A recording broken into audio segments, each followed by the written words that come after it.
ایک جھوٹا واقعہ انہوں نے خالد بن ولید کے بارے میں مشہور کیا تھا، میں نے پوری انجین نہیں کی تھی. خالد بن ولید کا جھوٹا واقعہ بیان کرتے ہیں، کتنا بڑا جھوٹا آدمی ہے.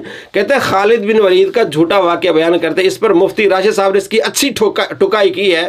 سال پہلے بول نیوز پر مفتی حنیف قریشی سے ایک لڑکی نے سوال کیا کہ حضرت خالد بن ولید رضی اللہ تعالی عنہ سے متعلق واقعہ آتا ہے کہ انہوں نے زہر پی لیا اور بسم اللہ پڑھ کے زہر پیا، کوئی اثر نہیں ہوا، یہ کہاں لکھا ہوا ہے؟ تو اس نے باقاعدہ ویڈیو بنائی تھی کہ مجھے یہ مفتی بتائے، مفتی حنیف، کہ یہ واقعہ کہاں لکھا ہوا ہے، کسی کتاب میں نہیں ہے. تو وہ کہتے ہیں حضرت خالد بن ولید نے کیسے زہر پی لیا. اب اس کا جواب تو یہ ہونا چاہیے تھا کہ بھئی حضرت خالد بن ولید کا جو حوالہ مانگا ہے وہ کس کتاب میں لکھا ہوا ہے. اس کی بجائے انہوں نے کمپیریزن شروع کر دیا کہ جی اگر یہ ہو سکتا ہے تو وہ کیوں نہیں ہو سکتا، تو وہ ہو سکتا ہے تو وہ کیوں نہیں ہو سکتا.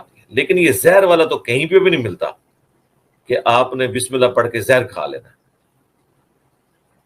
یہ حوالہ دینا بھئی ہم نے یہ تو یہ کہا ہی نہیں ہے.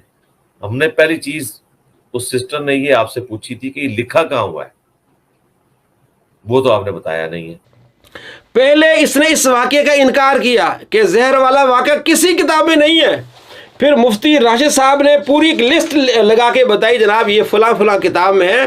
ایک وہ کتاب ہے جس کا یہ کتاب اٹھا کے اس کا جو ہے وہ تعارف بیان کرتا ہے کہ یہ کتاب فضائل صحابہ حضرت امام احمد بن حنبل کی کتاب ہے، اس میں حدیث کو صحیح و ضعیف لکھا گیا. بڑی پیاری کتاب ہے فضائل صحابہ. اسی میں فضائل صحابہ میں لکھا ہوا ہے کہ حضرت خالد بن ولید رضی اللہ تعالیٰ عنہ ایسے جگہ گئے جہاں لوگ سمجھتے تھے کہ یہاں جو بھی آتا ہے کہ یہاں کے رہائشی لوگ جو ہے اس کو زہر پلا دیتے ہیں یا اس کے ساتھ ایسا کچھ کرتے ہیں تو اس کا کام تمام ہو جاتا ہے. تو حضرت خالد بن ولید گئے، فرمایا میں کوئی نہیں ڈرتا، پہلے لے آؤ زہر میں پیتا ہوں، بسم اللہ پڑھ کے پی، کچھ نہیں اثر ہوا. یہ فضائل صحابہ میں لکھا ہوا ہے. حدیث نمبر 1480 صحیح حدیث لکھی ہوئی ہے، پڑھتا ہے ہی نہیں. کتابوں کا تعارف ہے جناب، یہ فضائل صحابہ بڑی اچھی کتاب ہے، میں نے اس کو پڑھا ہے، سارا جھوٹ بولتا ہے. اگر پڑھا ہوتا تو اتنی بھونگی نہ مارتا کہ جناب کہیں نہیں لکھا ہوا. یہ پہلی دفعہ یہ کتاب الحمدللہ ہمارے جہلم شہر سے چھپی ہے. امام احمد بن حنبل رحمہ اللہ کی کتاب فضائل صحابہ، دنیا میں فضائل صحابہ کے اوپر سب سے بڑی یہ کتاب ہے. 1903 احادیث ہیں انٹرنیشنل نمبر کے مطابق، اور یہ تحکیم ایک عرب اسکالر کی تحکیم کے ساتھ چھپی ہوئی ہے، شیخ وسیع اللہ بن محمد عباس کی تحکیم کے ساتھ. یہی نسخہ، یہی کتاب اور اسی محقق اور اسی عرب اسکالر کی تحکیم کے ساتھ جو کتاب چھپی ہے، اس میں روایت نمبر 1481 اور 1482 آپ نکال لیں.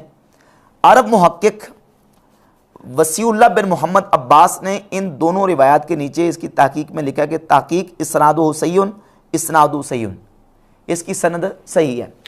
اور مصنف ابن ابی شیبہ میں حدیث 34419، مسند ابو یعلا میں حدیث 7181، معجم کبیر میں، دلائل نبوہ میں، فتح الباری میں، عمدۃ القاری میں، الاصابہ ابن حجر اسقلانی کتاب ہے، اس میں یعنی کہ 15 کتابوں کے حوالے موجود ہے جس میں یہ واقعہ موجود ہے. ان صاحب کو یہ کہتے ہیں کتاب میں ہی نہیں ہے. جب 15 حوالے اس کو مل گئے کہنے لگا یہ تو ضعیف ہے. پہلے تو مانتا نہیں تھا، اور پھر کتاب کی توہین. کہتے ہیں وہ مصنف ابن ابی شیبہ وہ تو باہر بیٹھی ہوئی کتاب ہے. مصنف ابن ابی شیبہ باہر بیٹھی ہوئی کتاب ہے، سیاہ ستہ میں تو کتاب ہی نہیں ہے. یعنی مصنف ابن ابی شیبہ میں جو واقعہ آ گیا، کہتا ہے باہر بیٹھی کتاب ہے، اس کی تو وقت ہی نہیں ہے، نعوذ باللہ من ذالک. اور جو اپنی باری آتی ہے کہتا ہے مصنف ابن ابی شیبہ، یہ وہ محدث امام ابو بکر جو حضرت امام بخاری اور مسلم کے کیا ہیں جناب علی استاد ہیں. مسلم کا 15 حصہ تقریباً امام مسلم نے اپنے استاد ابو بکر ابن ابی شیبہ سے لیا ہے. اس طرح بڑی گاڑی گاڑی باتیں کرتا ہے جناب یہ وہ. اور جب اس کے خلاف آتا جائے کہتا ہے جناب علی وہ باہر بیٹھی ہوئی کتاب ہے. تو پہلے تو اس نے انکار کیا کہ واقعہ کوئی نہیں کسی کتاب میں. جب اس کو بتایا گیا کہ جناب علی واقعہ ہے، اور اس کو مجموع الزوائد میں حدیث 15884 امام حیثمی نے کہا ہے کہ یہ صحیح روایت ہے. جب اس کو واقعہ ملا تو جناب علی یہ پزل ہو گیا. پھر کہنے لگا دیکھیں جی بخاری میں لکھا ہوا ہے کوئی زہر نہیں پی سکتا، کوئی زہر نہیں کھا سکتا، تو کرامت وہ ہوتی ہے جو شریعت کے موافق ہو، یہ تو شریعت کے موافق نہیں ہے. اچھا تجھے پتا ہے؟